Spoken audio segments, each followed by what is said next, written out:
The sun rises, another day begins, and before you check your phone, before you let the world tell you who to be, you have a choice, a single moment where your mind is still yours, where possibility lives in silence, where the person you want to become waits for you to speak. Words are not just sounds that disappear into air. They are seeds planted in the soil of your consciousness. They are architects that build the house you live in. They are the compass that points your life in one direction or another. The ancient Stoics understood this deeply. Marcus Aurelius, the Roman emperor who ruled the world yet mastered himself first, wrote in his Meditations, "The happiness of your life depends upon the quality of your thoughts." He knew that the battle for a meaningful life is won or lost in the theater of the mind, in those first quiet moments when you decide what voice gets to speak. Most people wake up and immediately surrender. They reach for their phones and let fear speak through news headlines. They let comparison speak through social media. They let worry speak through their mental replay of yesterday's mistakes or tomorrow's uncertainties. They give away their morning, which means they give away their day, which means they give away their life. But you are here because something in you refuses to accept that anymore. What if the words you speak to yourself in the morning are not just words? What if they are the foundation upon which your entire day is built? What if rewiring your mind is not about complicated techniques or years of therapy, but about 5 simple words spoken with intention, with belief, with the understanding that you are talking to the most important person you will ever know, yourself? Science backs this up. Neuroplasticity, the brain's ability to reorganize itself, shows us that our thoughts create neural pathways. Repeat a thought enough times, and it becomes a highway in your brain. Your mind literally reshapes itself based on what you feed it. The words you speak in the morning are the first meal your consciousness consumes. Make it nourishing. Make it powerful. Make it count. Today I am giving you 5 words, not phrases, not paragraphs, just 5 words that carry the weight of Stoic wisdom and the power to transform how you see yourself, your challenges, and your potential.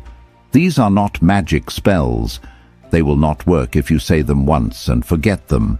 But if you commit to speaking them every morning, if you let them sink into your bones, they will change you. They will rewire the mental patterns that have kept you stuck. They will build a version of you that is stronger, calmer, more purposeful. The Stoics were not philosophers who hid in ivory towers. They were men and women who faced real battles, real loss, real suffering. Epictetus was a slave who became one of history's greatest teachers. Seneca advised emperors while facing exile and death. Marcus Aurelius led armies while writing about inner peace. They found strength not by avoiding life's hardships, but by changing how they spoke to themselves about those hardships. They mastered the internal dialogue, and so can you. Your mind is listening. Right now, it is waiting for instructions. It is ready to be rewired, reprogrammed, redirected. The question is, what will you tell it? Will you repeat the same tired stories of limitation, the same fears disguised as realism, the same excuses dressed up as wisdom? Or will you speak to yourself like someone who deserves greatness, like someone who is capable of growth, like someone who understands that the morning is sacred territory? Before we go deeper, if this message is resonating with you, if you feel that pull toward change, hit that like button. Drop a comment below and share this video with someone who needs to hear it.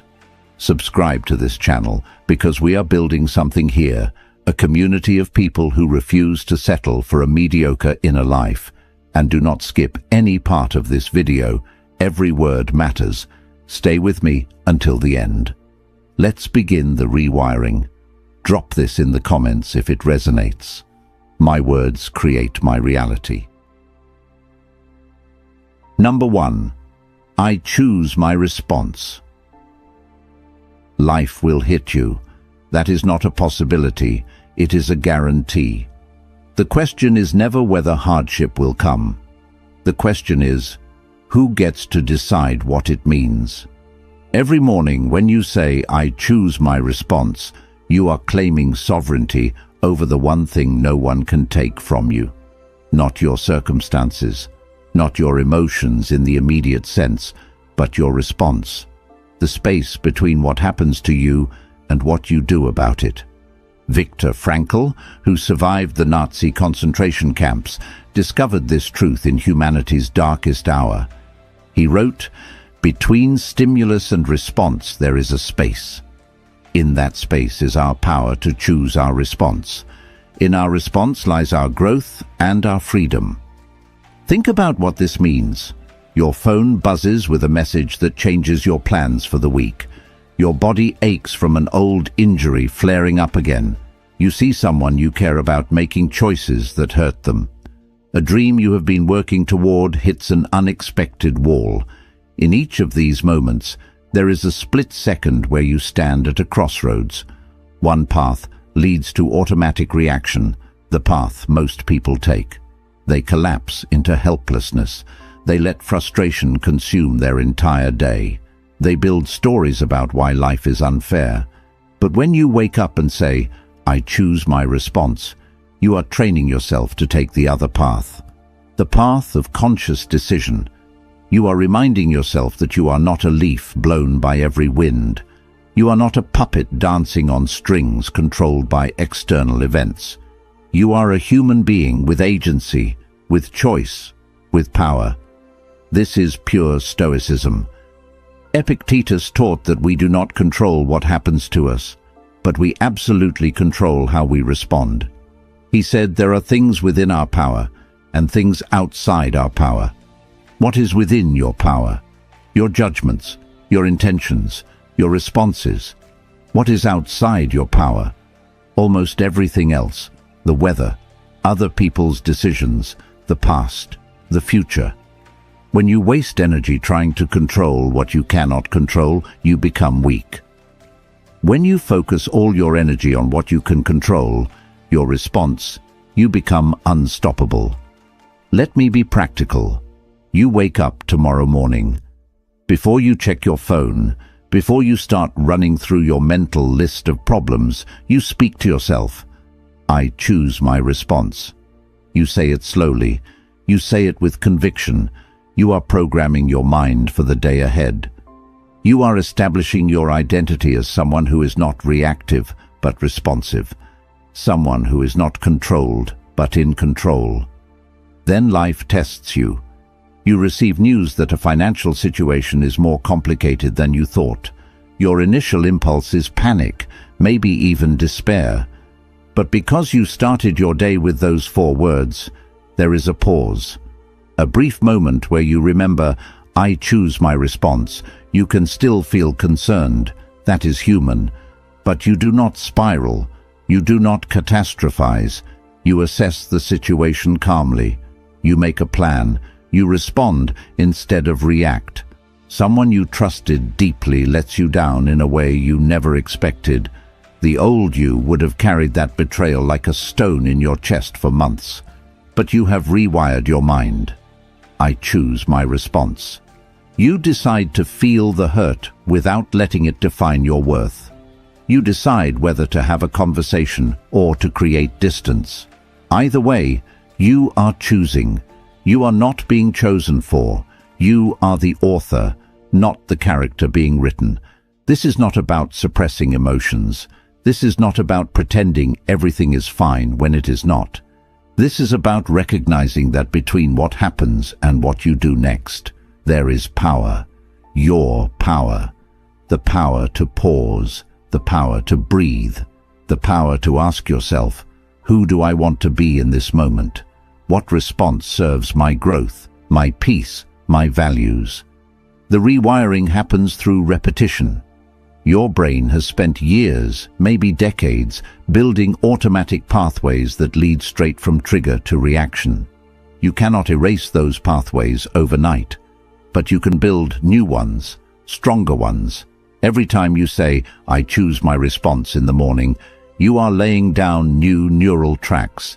Every time you actually pause and choose during the day, you are reinforcing those tracks. Over time, choosing becomes your default. Response becomes your nature. Marcus Aurelius ruled an empire but faced conspiracies, betrayals, plagues, and wars. He could have responded with tyranny, with cruelty, with despair. Instead, he chose wisdom. He chose patience. He chose to see obstacles as opportunities to practice virtue. He wrote, "You have power over your mind, not outside events. Realize this, and you will find strength." Say it every morning, "I choose my response." Feel the weight of those words. Feel the freedom in them. You are not helpless. You are not a victim. You are someone who chooses. If this speaks to you, comment, "I am the author of my reactions." Number 2. Growth lives here. Pain is not your enemy. Discomfort is not a sign that something has gone wrong. The moment you feel stretched beyond what feels safe, beyond what feels familiar, that is not the universe punishing you. That is growth knocking on your door. When you wake up and say, "Growth lives here," you are making a declaration. You are telling your mind that this day, this moment, this challenge in front of you is not a problem to avoid. It is soil where something new can take root. The Stoics called this amor fati, the love of fate, not just accepting what happens, but embracing it as necessary for who you are becoming. Seneca wrote, "Difficulties strengthen the mind, as labor does the body." He understood that we do not grow in comfort. We grow in the friction between who we are and who we are trying to become.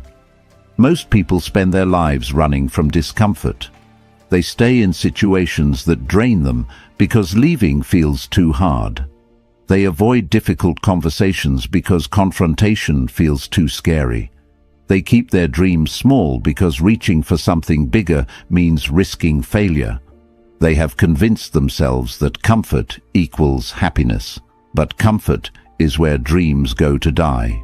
Comfort is where potential gets buried under the weight of maybe someday. When you say, "Growth lives here" every morning, you are rewiring your relationship with discomfort. You are training your brain to see challenge differently. That anxiety you feel before trying something new, that is not weakness.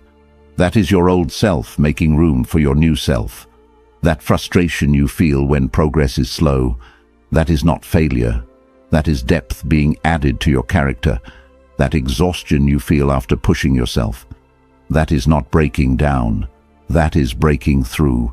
Here is what this looks like in real life. You sit down to learn a skill you have been putting off for years. Maybe it is a language. Maybe it is an instrument. Maybe it is a craft you have always admired from a distance. The first attempts are clumsy. Your fingers do not move the way you want them to.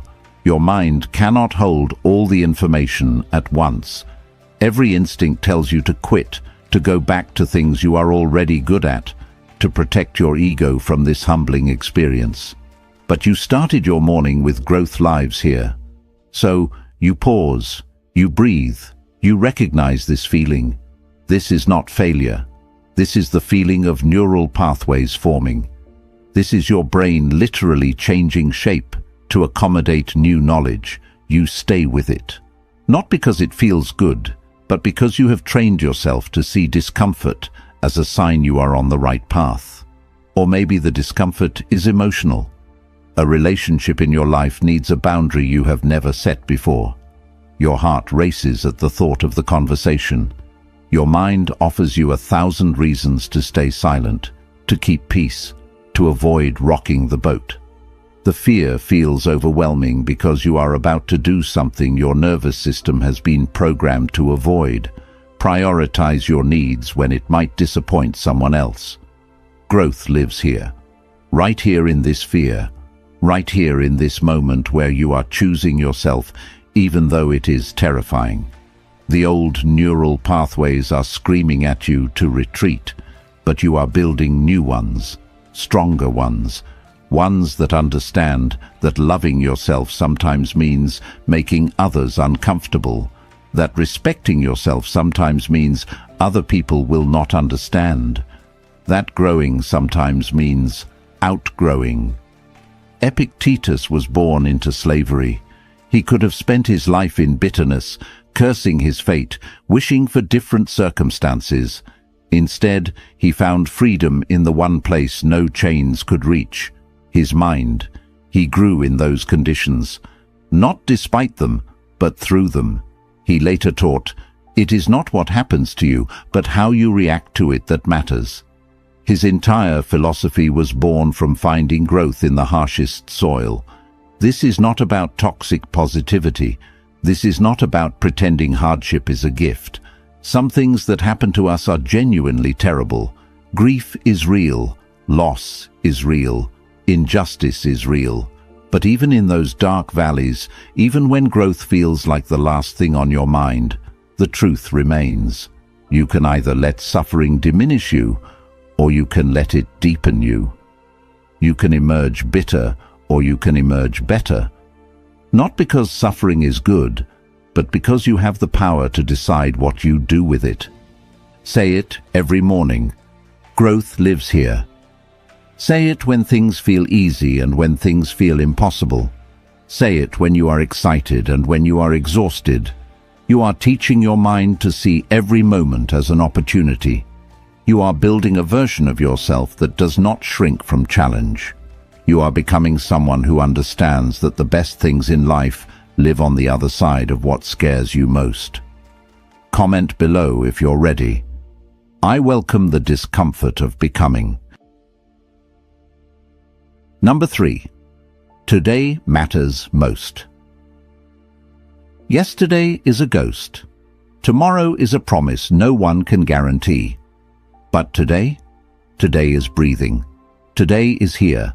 Today is the only canvas where you can actually paint. When you wake up and say, "Today matters most," you are pulling your consciousness out of two prisons that trap most people: regret about the past and anxiety about the future. You are anchoring yourself in the only moment that truly exists. The Stoics were obsessed with this truth. Marcus Aurelius wrote, "Confine yourself to the present." Not because the past does not matter or the future is not important, but because this present moment is the only place where your power lives. Think about how much mental energy you waste. You replay conversations from last month, wishing you had said something different. You relive mistakes from years ago, punishing yourself for choices you cannot change. Or you project yourself into next week, next year, creating elaborate disaster scenarios in your mind. You rehearse arguments that may never happen. You worry about outcomes you cannot predict. Meanwhile, today slips through your fingers like water. The one day you actually have control over becomes a blur because you were too busy living everywhere except now. This is not just philosophy, this is survival. When you split your attention between past regrets and future fears, you are operating at half capacity in the present. You miss opportunities because your mind is somewhere else. You damage relationships because you are not fully present with the people in front of you. You make poor decisions because you are reacting to ghosts instead of responding to reality. When you say, "Today matters most," every morning, you are training your mind to come home. Home to this breath. Home to this moment. Home to the only time and place where you can actually build the life you want. You are not ignoring the past. You are choosing not to live there. You are not denying the future. You are choosing not to be paralyzed by it. Here is what this looks like in practice. You wake up with your mind already racing ahead to everything that needs to happen this week. Appointments, deadlines, obligations stacking up like a mountain you need to climb. The weight of it all presses down on your chest before your feet even touch the floor. Anxiety floods in because your brain is trying to solve 5 days' worth of problems at once. But you have trained yourself. Today matters most. You speak those words and feel your awareness shift. Yes, those things exist. But right now, in this moment, what actually needs your attention? Making your bed, drinking water, moving your body, maybe reaching out to someone you care about. The future will arrive one present moment at a time. You do not need to carry all of it right now. You only need to show up fully for today. Or maybe your prison is the past. You are haunted by a version of yourself that made different choices. You carry shame about who you used to be. You cannot forgive yourself for opportunities you missed or people you hurt. That weight follows you everywhere, coloring every new experience with the stain of old regrets. You want to move forward, but you keep looking backward. Today matters most. Those 3 words become your permission to release what you cannot change. Not because the past does not matter, but because drowning in it does not honor anyone, especially not yourself. The person you were did the best they could with the awareness they had. The person you are now has learned from those experiences. Today is where you get to apply those lessons. Today is where redemption lives, not in rewriting yesterday, but in writing today differently. Seneca spent years in exile, stripped of his position, separated from everything familiar. He could have spent every moment bitter about what was taken from him or terrified about what might come next. Instead, he wrote some of his most profound work during that time. He understood that each day was a complete life in miniature. He wrote, "Begin at once to live and count each separate day as a separate life." Each morning was a rebirth. Each night was a completion. He squeezed meaning from the present moment because it was all he truly had. This rewiring changes everything.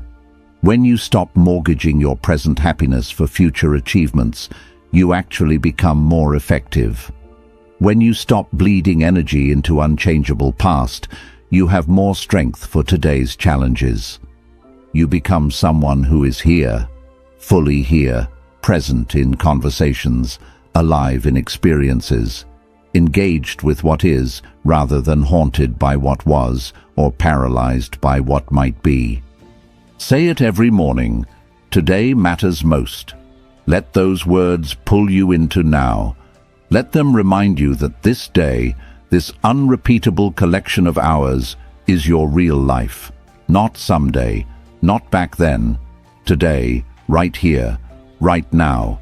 This is where you build everything that matters. Let me see this in the comments. I am fully alive in this moment. Number 4. I am enough. You have been carrying a lie for so long that it feels like truth. The lie that says you need to be more before you deserve peace, that you need to achieve more before you can rest, that you need to fix yourself before you are worthy of love. That lie has stolen years from you. It ends now. When you wake up and say, I am enough, you are not claiming perfection. You are claiming wholeness. You are declaring that your value is not contingent on your productivity. Your worth is not measured by how many people approve of you. Your humanity is not something you need to earn. The Stoics understood this at the deepest level. Epictetus taught that our true nature, our capacity for reason and virtue, is already complete within us. He said, "He is a wise man who does not grieve for the things which he has not, but rejoices for those which he has." You already possess what matters most. You just forgot to look. The world has trained you to feel insufficient. Every advertisement whispers that you are incomplete without their product. Every social media scroll suggests that other people have figured out something you are missing. Every comparison tells you that you are falling behind. The treadmill never stops. Achieve this goal, then the next one, then the next one. Make this amount of money, then double it. Reach this level of success, then climb higher. The finish line keeps moving because the game is rigged. You were never meant to arrive. You were meant to keep chasing. But what if you stepped off the treadmill? What if you stood still for a moment and asked yourself, who decided that I was not enough? Where did this measuring stick come from? When did I agree to let external achievements determine my internal worth? The answer will probably shake you. You never consciously agreed to it. It was programmed into you so gradually, so consistently, that you accepted it as reality. When you say, I am enough every morning, you are deprogramming. You are reminding yourself of a truth that existed before the world taught you to doubt it. You came into this world enough. No baby questions their worthiness. No child thinks they need to accomplish something before they deserve to take up space. That knowing, that fundamental sense of belonging, it is still inside you. Buried under years of conditioning, but still there, still true, still waiting for you to remember. Here is what changes when you embrace this. You stop performing for approval. You stop twisting yourself into shapes that please others while betraying yourself. You make decisions based on what aligns with your values, instead of what will impress people who do not really know you.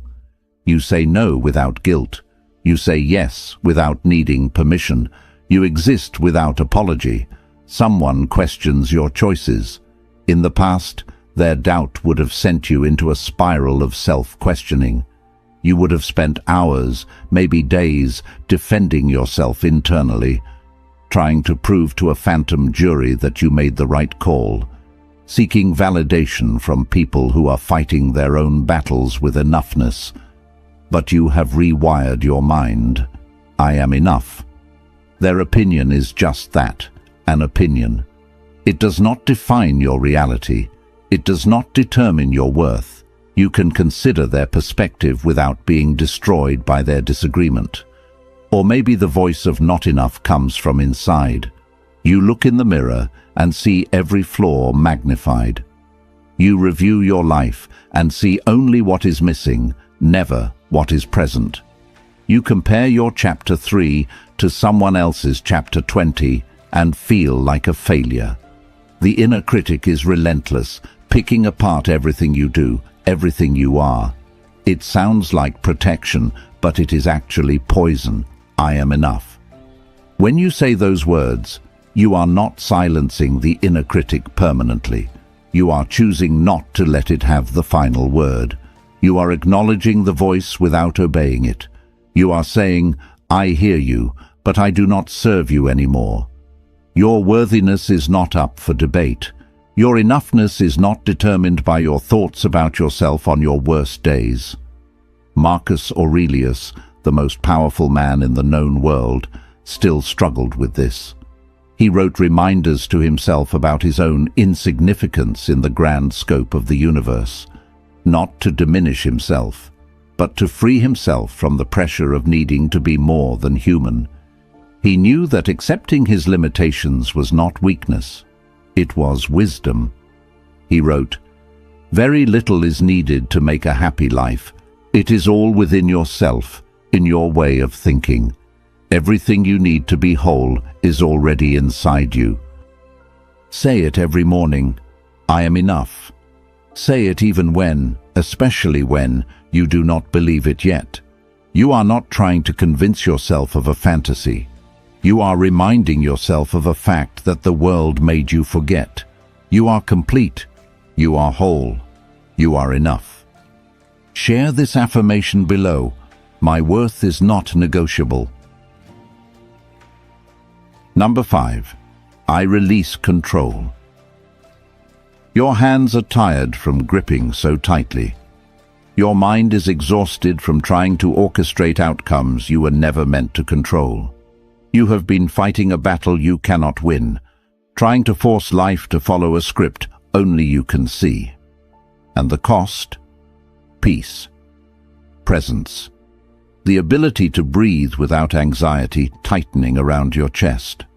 When you wake up and say, I release control, you are not surrendering to chaos. You are surrendering to reality.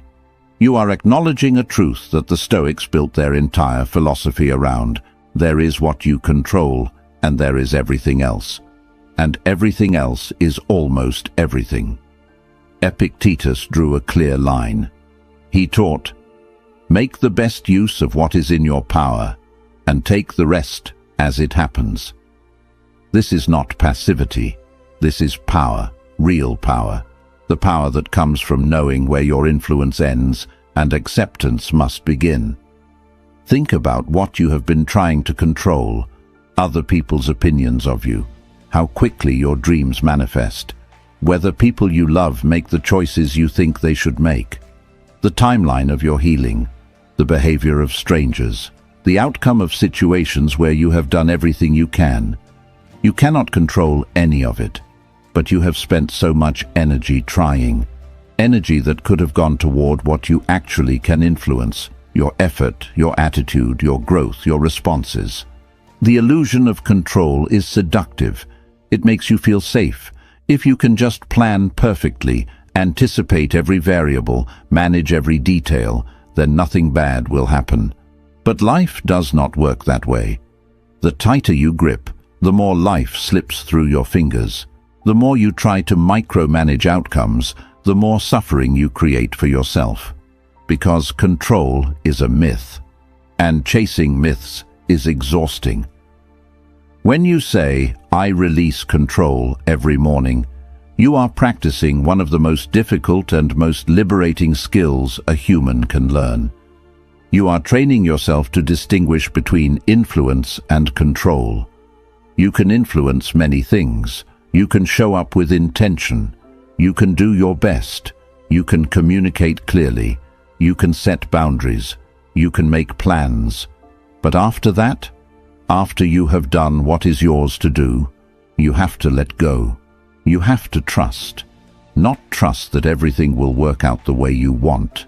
Trust that you will be okay, regardless of how it works out. Here is what this looks like when it is real. You care deeply about someone who is making choices that hurt them. You have said what you needed to say. You have offered support.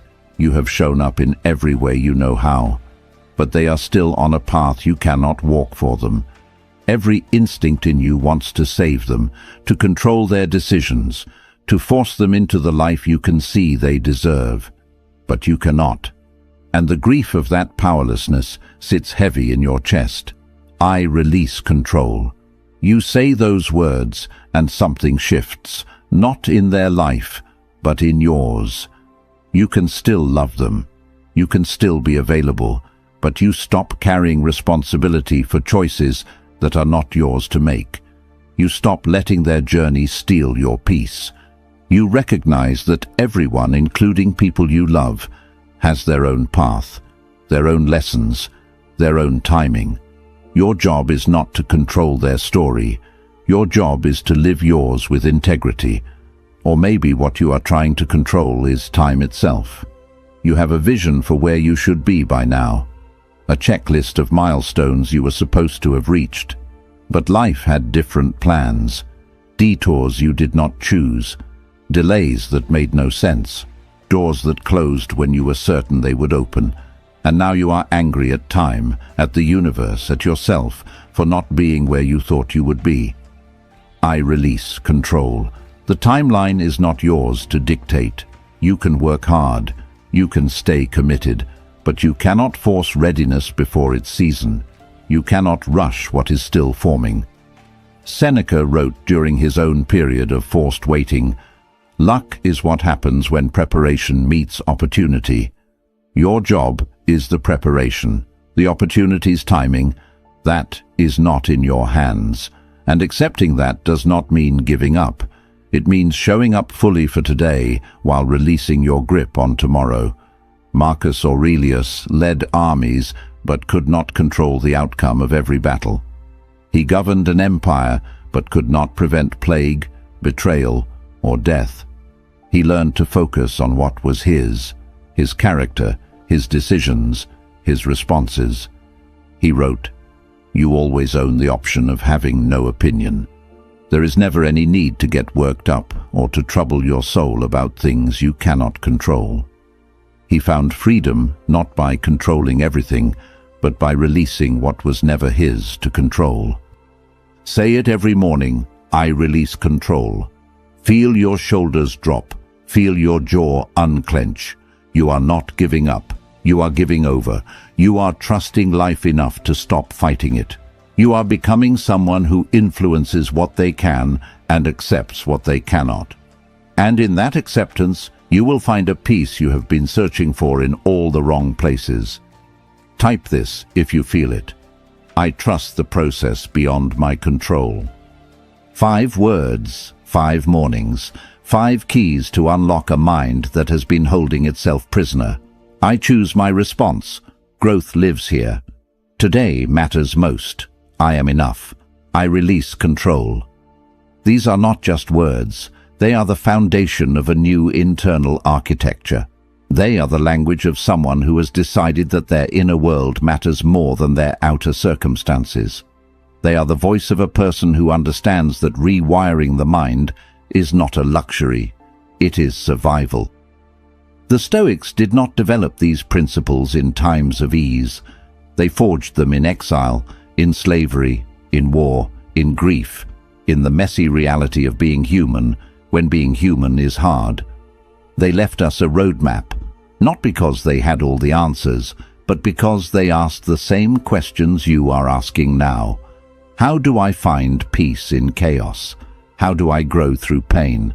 How do I live fully in a world I cannot control? You rewire your mind one morning at a time, one word at a time, one choice at a time. There will be days when you forget, days when old patterns pull you back. That is not failure. That is being human. You do not need perfection. You need commitment. You need to wake up and speak to yourself like someone who deserves a beautiful internal life. Because you do. These 5 words are waiting for you every morning. They will not force themselves on you. They will not work unless you do. But if you show up, if you speak them with intention, if you let them guide how you move through your day, they will change you, not overnight, but undeniably. Your mind is listening. What will you tell it tomorrow? If this resonated with you, hit that like button. Drop your favorite affirmation in the comments. Share this with someone who needs to hear it. And subscribe, because we are just getting started. Your transformation matters. Your growth matters. You matter. Leave your commitment below. I am the architect of my mind.